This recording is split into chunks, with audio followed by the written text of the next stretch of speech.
Good morning বন্ধুরা, নতুন আরও একটি ব্লগে আপনাদের সবাইকে স্বাগত। আশা করি আপনারা সবাই ভালো আছেন, আমিও ভালো আছি, আমার মেয়েরাও ভালো আছে। আজকে সরস্বতী পুজোর শুভ পঞ্চমী। পঞ্চমী না, ষষ্ঠী পড়েই গেছে।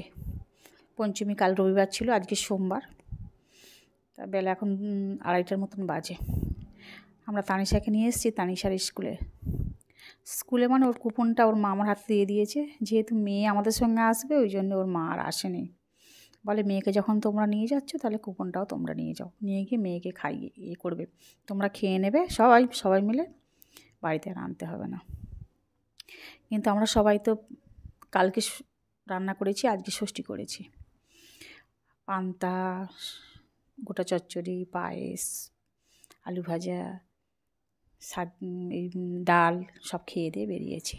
তানিশা কিছু খায়নি, কিন্তু এই প্রসাদটাও ওর স্কুল থেকে দিয়েছে। স্কুল থেকে একটু ফল কুচানো, একটু ঝুড়ি ভাজা, একটু নিমকি, বেশ সিস্টেমটা ভালোই করেছে দেখলাম। তবে প্রচণ্ড ভিড়, সেই ভিড়ে তো আপনাদের ভিডিও করে দেখাতেও পারেনি।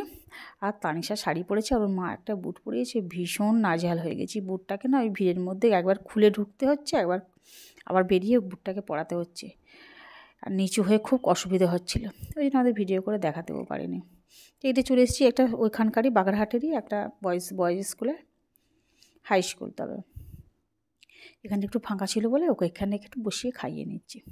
মেয়েরা বললো মা আমরা খাবো না, ওকে বাড়িতে পাঠিয়ে দেবো, এখন ওর দাদা আছে, দাদা খাবে, ওর মা কী বা ভাববে। কিন্তু ওর মা বলে দিয়েছে, কিন্তু মেয়েরা যেহেতু খেয়ে গেছে আর খাবে না। এছাড়া মেয়েরা অন্য একটা প্ল্যান করে গেছে। তবে তানিশাকেও নিয়ে যাওয়ার কথা ছিল যদিও।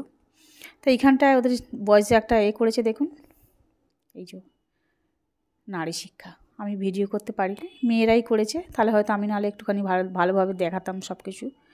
নারী শিক্ষার তো অবশ্যই আমাদের দরকার। এই যে আমার বান্ধবী ছোট মেয়ের সঙ্গে, এই যে হলুদ শাড়ির পিছনে যে তৃষার মা অঞ্জনা মাইতি হচ্ছে আমাদের বান্ধবী। ওনার মেয়ে আর আমার মেয়ে একসঙ্গেই পড়তো, এই যে তারই ভাই, তৃষার ভাই। তো ওদের খুব ইচ্ছা আমাদেরকে ভিডিওতে দেখাবে না একবারও, চলো আমাদের পাড়ায় চলো, একটু ভিডিও করে আমাদের সব দেখাবে। তো এখান থেকে একটু মেয়েদের বলতে, মেয়েরা ভিডিও করছে, বুঝতে পারছেন তো কীরকম অবস্থা। ওখানে তানিশাকে খাইয়ে নিয়ে চলে এসেছি বিদ্যানগরে। বিদ্যানগর হচ্ছে সরস্বতী পুজোর দিকে এক নম্বরে। সরস্বতী পুজো দেখতে গেলে বিদ্যানগরেই আসতে হবে। বিদ্যানগর না গেলে এটা পূর্ণতা পায় না আর কি, সরস্বতী পুজোতে বেরোনোটা পূর্ণতা পায় না।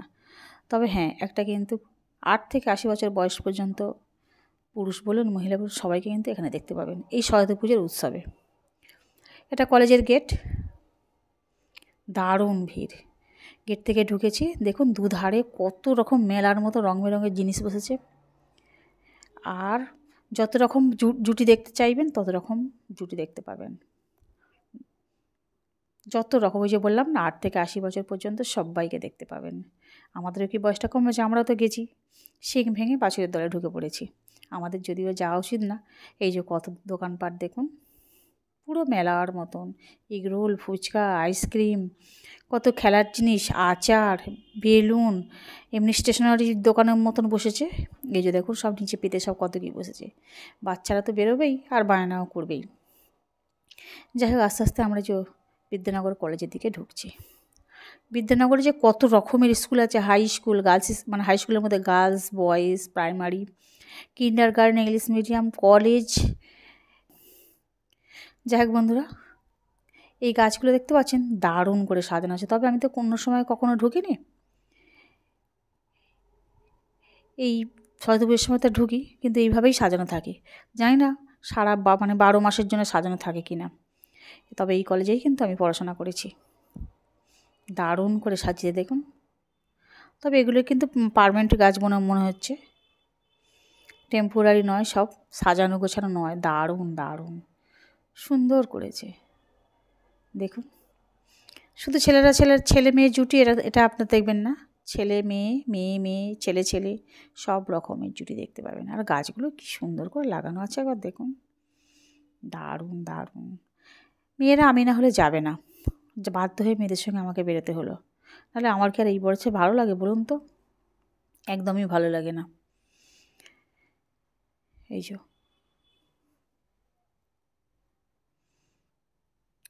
তানিশা আমার বড় মেয়েকে নিয়ে ওই দিকটা চলে গেছে।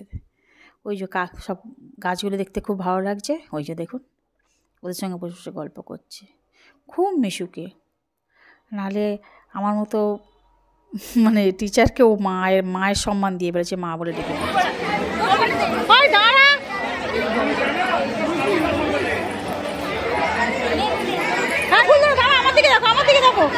আমার দিকে দেখো, ফুলটা ধরে আমার দিকে দেখো।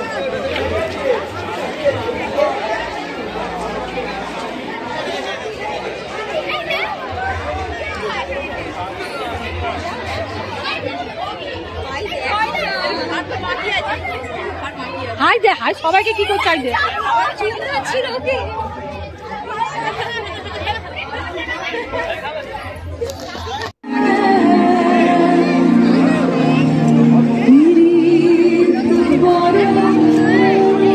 চলো চলো,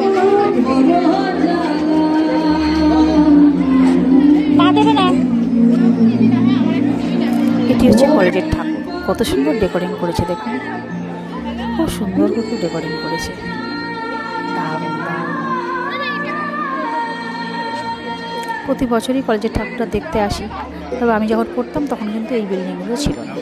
নতুন করে কত বিল্ডিং সাজিয়েছে, কত বিল্ডিং নতুন নতুন হয়েছে। যেভাবে আমরা ছিলাম এখন কি গেলে আর চিনতে পারি না সত্যিই আমরা এই কলেজে পড়তাম কিনা। মনে হয় এটা একটা অন্য কলেজ, একটা পুরো মানে নবরূপ পেয়েছে আর কি। এই যে দেখেছেন, তানিশা খুব বায়না করছে কোলে উঠবে কোলে উঠবে, কিন্তু আমি আর কোলে নিয়ে পারি না।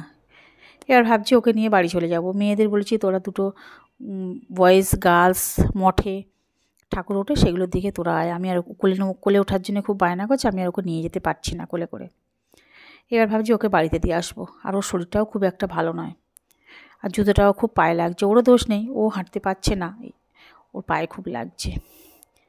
ওই জন্য ভাবছি ওকে বাড়িতে দিয়ে আসবো।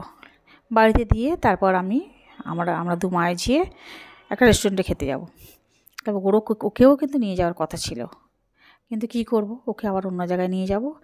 সেখানটা অনেকটা হাঁটতে, অনেকটা ভিতরে রেস্টুরেন্টটা, জান তো। এই যে এসে পড়েছি রেস্টুরেন্টে। তবে সিঁড়িগুলো কিন্তু খুব খাড়াই, সিঁড়িগুলো দিয়ে পড়লে কিন্তু কেউ বাঁচবে না। সিঁড়িগুলো যদিও আপনাদের দেখাতে পারিনি, তবে সিঁড়িগুলো খুব জঘন্য। সিস্টেম কিন্তু খুব ভালো, খাবার দাবারও ভালো। তারপর আমরা কতগুলো এই যে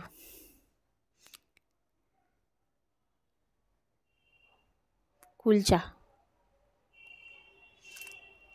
ভেজ কুলচা, চিকেন আর এটা কি কাবাব, এই অর্ডার করেছে। 3টে কুলচা আছে। মেয়েরা আমাকে জিজ্ঞেস করে তুমি কি রাইস টাইস কিছু খাবে? আমি বললাম না, নতুনত্ব আইটেম, কিন্তু খাবারটা খেতে আমার খুব ভালো লেগেছে, দারুণ টেস্টফুল হয়েছে, দুর্দান্ত খাবার, খুব সুন্দর। তবে এক জায়গায় করে সব 1 প্লেট করে নিয়ে 3টে প্লেট নিয়ে সব কিছু ভাগ করে নেওয়া হয়েছে নিজেদের মতন করে। অনেকটাই চিকেন ছিল, প্রায় 2 পিস করে হয়ে গেছে। আর এই যে কুলচা দেখেছেন তো, 3 পিস আছে, বেশ বড় বড়, একা খাওয়া সম্ভব নয়, বাচ্চাদের পক্ষে খাওয়া সম্ভব নয়। তবে আমার খুব কষ্ট হচ্ছে তানিশাকে নিয়ে আসতে পারিনি বলে।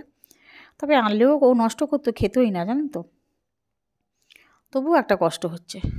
এই যে যাই হোক, আজকে খাওয়া দাওয়া আমরা করি, পরের বারে না আমরা নিয়ে যাব কোথাও কাছাকাছি কোথাও।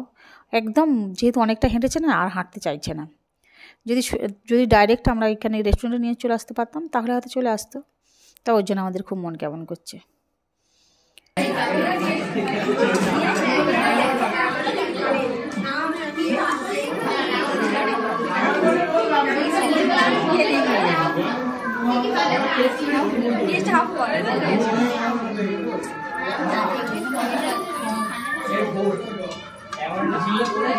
বলছিলেন আচ্ছা ডিজাইন এইটুখানি। তবে যেহেতু আজকে ষষ্ঠী, আজকে আমার খাওয়াটা উচিত নয়, কিন্তু মেয়েরা রিকোয়েস্ট করলো, ফেলতে পারলাম না।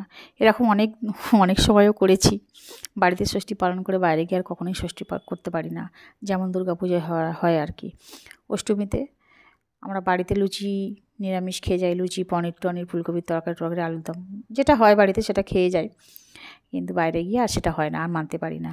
তবে ষষ্ঠীটা কিন্তু নিখুঁতভাবেই পালি, কিন্তু এবারে পালতে পারলাম না, এমন বাজে খাবার খেয়ে ফেললাম না, সত্যি আমার খেয়েও খুব আফসোস হচ্ছে। আমি যেহেতু সন্তানের মা, আমার এভাবে করাটা উচিত হয়নি।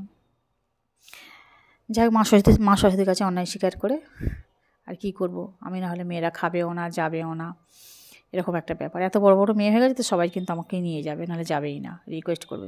দুদিন বেরিয়েছি, দুটো মেয়ের সঙ্গেই রাগারাগি হয়েছে যাওয়া নিয়ে, কিন্তু তবু অবশেষে সে আসতেই হলো। আজ বিশেষ করে এখানে আসার জন্যেই ওরা আমাকে জোরাজুরি করছিল, তো এসেও পড়েছি, বেশি ভালো লেগেছে। তবে রেস্টুরেন্টের সিঁড়িটা কিন্তু আমার একদমই পছন্দ হয়নি। খাবার দাবার আমার খুবই পছন্দ হয়েছে, কিন্তু রেস্টুরেন্টের সিঁড়িটা কিন্তু আমার একদমই পছন্দ হয়নি। এত খাড়াই, যেহেতু আমার অসুস্থ মেয়ে নিয়ে উঠছিল, আমার খুব ভয় পাচ্ছিল, একটুখানি পা স্লিপ করলে একদম পিঠ পড়ে গিয়ে পিঠের শিরদাঁড়া ভেঙে যাবে। যাই হোক, দেখেছেন তো খুব সুন্দর খাবার দাবার কিন্তু। এবার আমাকে কেমন লাগছে আপনারা দেখুন।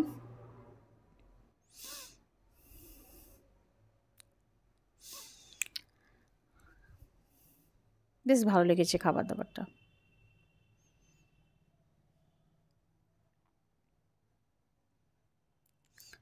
বিশেষ করে আমার কুলচাটাই ভালো লেগেছে। ওরা এই চাটনি, এই যে কাবাবের সঙ্গে যে চাটনিটা দিয়েছে, চাটনিটা খেতে নাকি খুব সুন্দর, ওই জন্যই ওটা নাকি খুব বিখ্যাত।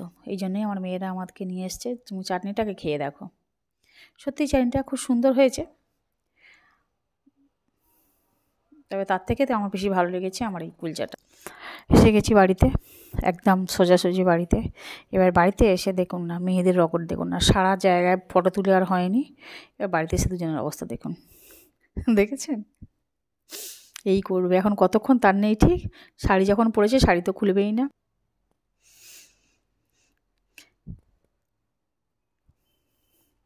যাই হোক বন্ধুরা, ভিডিওটা এখানে শেষ করছি। যদি আপনাদের ভালো লাগে প্লিজ একটা লাইক কমেন্ট শেয়ার করবেন। দেখা হচ্ছে পরে নতুন করে ভিডিওতে, ততক্ষণ টাটা বাই বাই।